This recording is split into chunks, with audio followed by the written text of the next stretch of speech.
Hi, Christine Forbes here. So I posted a couple more videos, evidence 3 and 4. Please have a look at those. What I'm using this one for is just to generally kind of vent a little. Lauren phoned his adjudicator, which he was supposed to yesterday, June 4th, because it was so freaking important. You know, she's got to find out the results of those exams. Only to get a message stating that Sheila Casey was going to be out of the office from the 5th until the 10th. So, you know what? That's great. That's great that, rehabilitation consultants and adjudicators can just fuck off and not inform those that are supposed to be there, that they're supposed to be there to help, that they're leaving. You know, phone me, I'm paying you off, no fucking phone, check in, or no fucking payments, or whatever the fuck that these adjudicators do to injured workers, and then they screw off for 5 fucking days. Don't let me know what's going on with the rest of the fucking life, because you know what? Injured workers do really live day by day. They really do.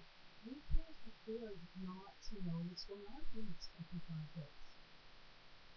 But, you know, that's really nice that Sheila Casey can take off to some fucking retreat provided by WorkSafeBC on how to say no. Because you know that's exactly what they do. They do fucking weekend seminars on how to tell the injured worker no in like 15 different bilingual languages.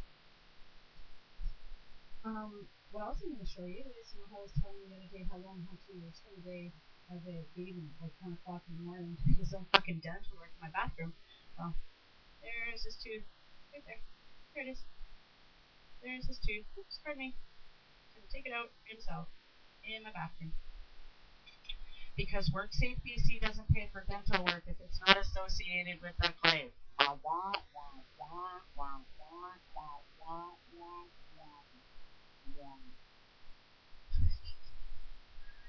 fucking joking. This is starting to be ridiculous. I mean, I don't even know what to say. Look what's going on. There's, it is supposed to do the payments. He said that Sheila was considered you were going to reinstate his payments on the 28th of May. Those payments were reinstated, but they were only going to be there until the 4th when he called, so that you could find out what's going on with his result. Well, you called and you're not there. How fucking typical of WorkSafeBC employees. But heaven forbid if a WorkSafeBC employee can't get a hold of their injured worker. They can just cut you the fuck off.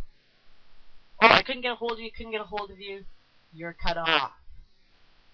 Oh, your phone was disconnected because you couldn't pay your bill? I couldn't get a hold of you and it's not your fault, or not my fault, so you're cut off.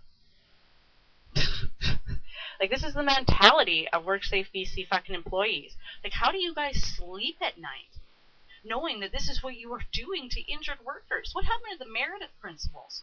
No fault. Pay the worker what they're fucking entitled to. I wish my husband could sue his employer because right about now we wouldn't be fucking hungry. It's really sad that injured workers fucking seriously hurt themselves for an employer that continues to make money while an insurance company continues to make money. Well, the doctors and rehab consultants and clinics that work for the insurance company continue to make money, yet injured workers and their families fucking starve. And you know what? If they're not starving or they're just barely on the borderline of fucking poverty, it's because their family and their extended family have stepped up to the plate to help them out.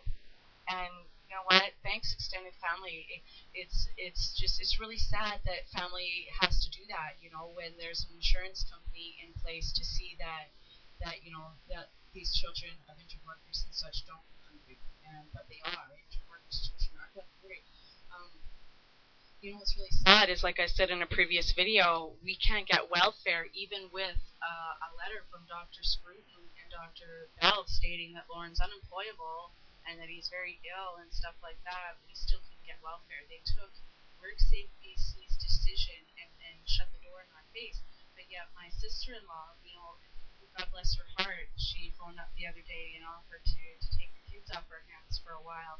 And that's the kind of stuff that extended family of injured workers are having to step up to the plate to do.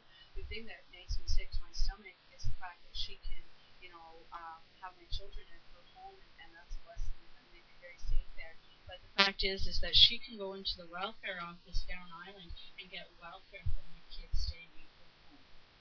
But I can't get fucking welfare in Port Hardy with my kids. You know, I can give my sister-in-law my kids to raise, and Human Resources will pay her to raise them. But because my husband and I, or my husband's adjudicator, Sheila Casey, sat there and made a decision in letters stating that, you know, if Lauren just accepts what's on the accepted claim, there's money there for him, and they turned this away. So how the fuck does that work? You know, his sister can rear our kids and get money from Human Resources, but yet when my husband presents them with a letter from his own physician stating that he is unemployable, he cannot work, he is handicapped, severely handicapped, we can't get welfare for our kids. Can anybody explain that to me? How the fuck does that work? You know, and that's how come injured workers are losing their children.